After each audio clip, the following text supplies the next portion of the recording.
ये खबर KR मंगलम university द्वारा प्रस्तुत की गई है।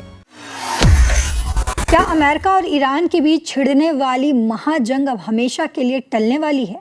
जब पूरी दुनिया को लग रहा था कि दोनों देश एक दूसरे को तबाह कर देंगे, तब पर्दे के पीछे से किस छोटे से देश ने आकर पूरा गेम ही पलट दिया। और इस पूरे मामले में भारत के विदेश मंत्री यानी कि एस जयशंकर के कतर दौरे का असली कनेक्शन क्या है?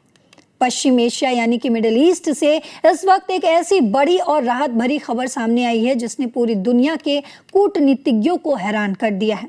लंबे समय से चले आ रहे सैन्य टकराव और खतरनाक हमलों के बाद आखिरकार अमेरिका और ईरान बातचीत की मेज पर लौट आए हैं। लेकिन कहानी सिर्फ इतनी ही नहीं है। इस पूरी बातचीत को फिर से शुरू कराने के पीछे जिस देश का हाथ है, उसकी तारीफ खुद भारत के विदेश मंत्री एस जयशंकर ने की है।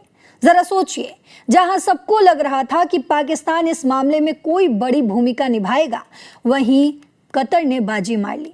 कतर की इस शांत और जादुई कूटनीति ने टूटने की कगार पर पहुंचे युद्ध विराम को न सिर्फ बचाया, बल्कि दोनों कट्टरों को बातचीत के लिए राजी भी कर लिया। तो आपको बताते हैं इस पर्दे के पीछे की पूरी इनसाइड स्टोरी। अमेरिका और ईरान के बीच लंबे समय से चले आ रहे सैन्य टकराव और सीमा पार हमलों के बाद दोनों देशों के बीच वार्ता फिर से शुरू हुई है। इस वार्ता को फिर से शुरू कराने के लिए कतर द्वारा किए गए सक्रिय मध्यस्थता प्रयासों की विदेश मंत्री एस जयशंकर ने सराहना की है। फाइनेंशियल टाइम्स की रिपोर्ट्स के अनुसार आपको बता दूं कि इस साल की शुरुआत में जब दोनों देशों के बीच युद्ध विराम टूटने के कगार पर था, तब पाकिस्तान की अपेक्षित भूमिका के बजाय कतर की शांत कूटनीति ने इस संवाद को पुनर्जीवित करने में अहम भूमिका निभाई।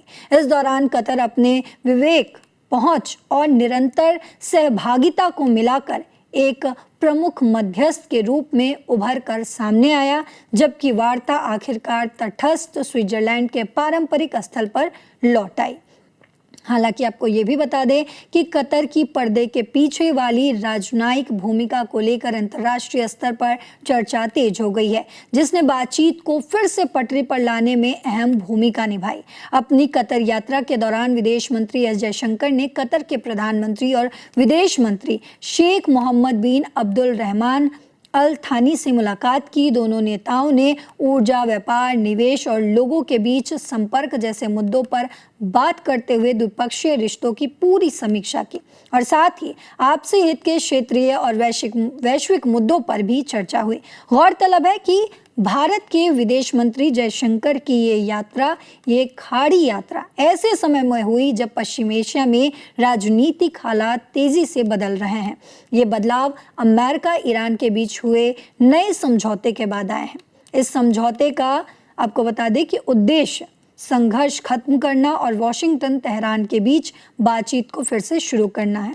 अगले दौर की तकनीकी बातचीत 11 जुलाई को हो सकती है, लेकिन वार्ता कहाँ होगी ये अभी तय नहीं हुआ है।